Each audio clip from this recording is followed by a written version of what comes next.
ფაშისტური დაჯგუფების წევრები აღკვეთი ღონისძიების მოლოდინში არიან. მანამდე დაკავებულებს პროკურატურამ ბრალი ოფიციალურად წარუდგინა. არასრულწლოვნის წამება, ძარცვა, ჯგუფური ძალადობის ორგანიზება და მასში მონაწილეობის ფაქტები. ჯამში 16 პირია დაკავებული, საქმეს კი 10 დაზარალებული ჰყავს. გამოძიება ამბობს, რომ დაჯგუფების მსხვერპლი ხდებოდა ყველა ის ადამიანი, რომელიც ფაშისტურ იდეოლოგიასა და მოსაზრებებს არ იზიარებდა. წამებისთვის გამოყენებული იყო სხვადასხვა მეთოდი. დაზარალებულებს დამამცირებლად და არაადამიანურად ეპყრობოდნენ და ფოტო და ვიდეო მასალას სოციალურ პლატფორმებზე ათავსებდნენ. ამავე რადიკალური დაჯგუფების ორი ხელმძღვანელი თვეების წინ უკვე დააკავეს. საგამოძიებო მასალებში მტკიცებულებებს შორის მითითებულია ბრალდებულთა სახლებიდან ამოღებული ნაცისტური სიმბოლიკის ნივთები. დაზრალებულებს შორის 4 არასრულწლოვანია.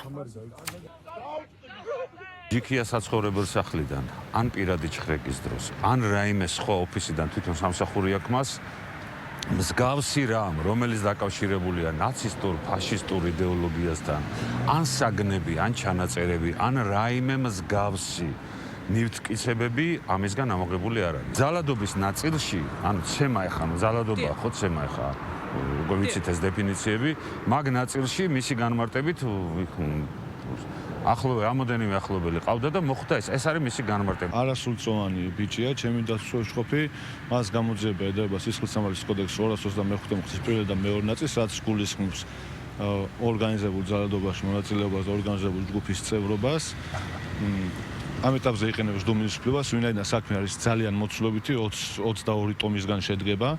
ახლაც დამატებით მასალები განმოგეცა, ამიტომ ამ ეტაპზე იყენებს დომინის უფლებას. აღნიშნული დაჯგუფების წევრები მათგან განსხვავებული შეხედულებების, სექსუალური ორიენტაციისა და იდენტობის მქონე პირთა გამოვლენისა და დასჯის მიზნით, შეუწყნარებლობის მოტივით, წინასწარ შერჩეულ მსხვერპლს ორგანიზებულად და ჯგუფურად ესხმოდნენ თავს, ამცირებდნენ, ფიზიკურად და ფსიქოლოგიურად ძალადობდნენ მათზე და აწამებდნენ. ასევე ხშირ შემთხვევაში ძალადობის ვიდეო გადაღებას აწარმოებდნენ და ჩანაწერებს სხვადასხვა სოციალურ ქსელებსა და დახურულ ჯგუფებში ავრცელებდნენ.